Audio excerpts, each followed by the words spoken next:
छठ पूजा बिहार, झारखंड, पूर्वी उत्तर प्रदेश और नेपाल के कुछ हिस्सों में मनाया जाने वाला एक अत्यंत पवित्र और महत्वपूर्ण त्योहार है।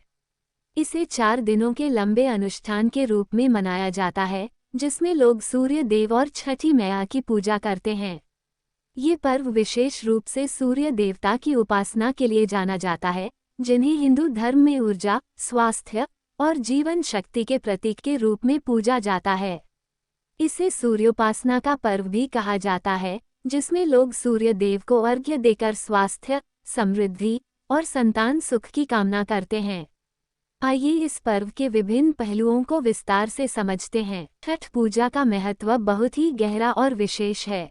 हिंदू धर्म में सूर्य एकमात्र ऐसे देवता हैं जिनकी प्रत्यक्ष रूप से पूजा की जाती है, क्योंकि वे दिन रात का क्रम और ऊर्जा का स्रोत हैं। उनकी पूजा के माध्यम से भक्तगण शारीरिक, मानसिक और आध्यात्मिक शुद्धि प्राप्त करने की कामना करते हैं। छठ पर्व में भक्तगण छठी मैया और सूर्य देव की उपासना करते हैं, जिससे उनके परिवार में सुख, समृद्धि और स्वास्थ्य बना रहे। छठी मैया को सूर्य देव की बहन माना जाता है और उनका आशीर्वाद स्वास्थ्य और संतान सुख के लिए महत्वपूर्ण माना जाता है। छठ पूजा की तैयारियां। छठ पूजा की तैयारियां बहुत खास और विस्तृत होती हैं। इस पर्व को पूरी पवित्रता और स्वच्छता के साथ मनाया जाता है। तैयारी का आरंभ घर की सफाई से किया जाता है और भक्त अपने घरों को सजीव और शुद्ध बनाने का प्रयास करते हैं। इस पर्व में साफ सफाई का विशेष महत्व होता है। व्रती लोग पूजा में प्रयोग होने वाले प्रसाद और अन्य सामग्री स्वयं अपने घर में तैयार करते हैं, ताकि शुद्धता बनी रहे। प्रसाद में ठेकुआ, गन्ना, नारियल, केला और अन्य फल फूल शामिल होते हैं। इसके अलावा बांस की टोकरी का प्रयोग प्रसाद और पूजन सामग्री को ले जाने में किया जाता है, जो इस पर्व का एक महत्वपूर्ण अंग है। छठ पूजा का ऐतिहासिक संदर्भ। छठ पूजा का उल्लेख रामायण और महाभारत जैसे प्राचीन ग्रंथों में भी मिलता है। ऐसा कहा जाता है कि भगवान राम ने सीता माता के साथ अयोध्या लौटने पर छठ पूजा का अनुष्ठान किया था। इसी प्रकार महाभारत में भी सूर्य की उपासना का वर्णन है, जब कुंती ने सूर्य देव की आराधना कर कर्ण को जन्म दिया था। इस तरह छठ पूजा का संबंध पौराणिक कथाओं से भी जुड़ा हुआ है, जिससे इसकी प्राचीनता और महत्व का अनुमान लगाया जा सकता है। छठ पूजा की विधि और 4 दिवसीय क्रम।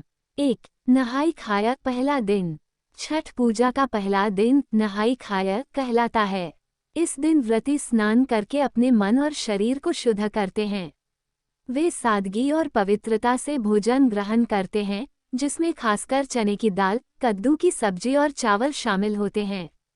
इस भोजन का महत्व इसलिए है क्योंकि यह शरीर को शुद्ध और स्वस्थ बनाए रखने में सहायक माना जाता है। ये दिन भक्तों के लिए शुद्धता और तपस्या के आरंभ का प्रतीक है। 2. खरना। दूसरा दिन। दूसरे दिन को खरना कहा जाता है, जो उपवास की शुरुआत है। इस दिन व्रती सुबह से संध्या तक उपवास रखते हैं और सूर्यास्त के बाद पूजा अर्चना के बाद प्रसाद ग्रहण करते हैं। खरना के प्रसाद में गुड़ की खीर, रोटी और फल शामिल होते हैं। इसे व्रती स्वयं ग्रहण करते हैं और अपने परिवार के सदस्यों और पड़ोसियों में भी बांटते हैं। इस दिन का उपवास भक्तों की आस्था और समर्पण का प्रतीक है। 3. संध्या अर्घ्य। तीसरा दिन। छठ पूजा का तीसरा दिन सबसे महत्वपूर्ण होता है, जिसे संध्या अर्घ्य के नाम से जाना जाता है। इस दिन व्रती सूर्यास्त के समय नदी या तालाब के किनारे जाकर डूबते हुए सूर्य को अर्घ्य अर्पित करते हैं। यह अर्घ्य दूध और जल में मिश्रित होता है और विशेष प्रसाद के साथ दिया जाता है, जिसमें ठेकुआ, चावल के लड्डू और अन्य फल फूल शामिल होते हैं। इस अवसर पर भक्त पारंपरिक गीत गाते हैं, जो छठ पर्व की महिमा और भक्तिभाव को प्रकट करते हैं। 4. उषा अर्घ्य। चौथा दिन। चौथे और अंतिम दिन को बिहार में उषा अर्घ्य या भोर की अर्घ्य भी कहा जाता है। इस दिन व्रती सुबह सुबह उगते हुए सूर्य को अर्घ्य अर्पित करते हैं। इस अर्घ्य का उद्देश्य सूर्य देव के प्रति आभार व्यक्त करना और उनका आशीर्वाद प्राप्त करना होता है। यह अंतिम अर्घ्य भगवान सूर्य से परिवार की सुख समृद्धि और उनकी कृपा के लिए धन्यवाद के रूप में दिया जाता है। अर्घ्य के बाद व्रत का समापन होता है, जिसे पारण कहते हैं। और व्रती सामान्य भोजन ग्रहण करते हैं। छठ पूजा का प्रसाद। छठ पूजा का प्रसाद बहुत खास होता है और इसे पूरी शुद्धता के साथ तैयार किया जाता है। प्रसाद में ठेकुआ, जो गेहूं के आटे और गुड़ से बनाया जाता है, चावल के लड्डू, फल, नारियल और अन्य सामग्री होती हैं। ये प्रसाद विशेष बांस की टोकरी में रखा जाता है। प्रसाद का हर तत्व सादगी, शुद्धता और प्राकृतिकता का प्रतीक होता है। प्रसाद केवल घर पर ही बनाया जाता है और इसे बनाने में शुद्धता का विशेष ध्यान रखा जाता है।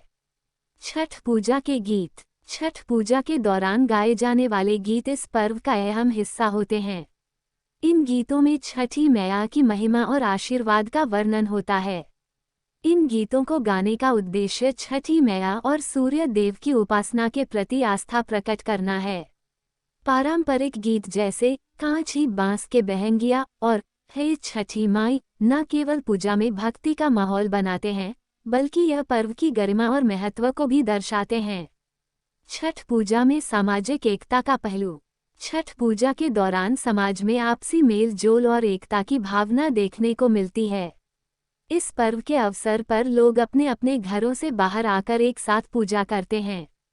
हर कोई एक दूसरे की मदद के लिए तत्पर रहता है। इस तरह छठ पूजा न केवल एक धार्मिक पर्व है, बल्कि समाज में सामूहिकता और सद्भावना की भावना को भी बढ़ावा देता है। निष्कर्ष। छठ पूजा आस्था और विश्वास का पर्व है, जो सूर्य देव और छठी मैया के प्रति समर्पण का प्रतीक है। ये पर्व न केवल धार्मिक रूप से महत्वपूर्ण है, बल्कि यह समाज को एकजुटता, स्वच्छता और सादगी का संदेश भी देता है। इस पर्व के माध्यम से लोग अपने परिवार और समाज की भलाई के लिए सूर्य देव और छठी मैया से आशीर्वाद प्राप्त करने की कामना करते हैं। आपको ये जानकारी अच्छी लगी होगी। कृपया इस वीडियो को लाइक और कमेंट जरूर करें और साथ ही हमारे इस चैनल को सब्सक्राइब जरूर करें। धन्यवाद। जय श्री राम।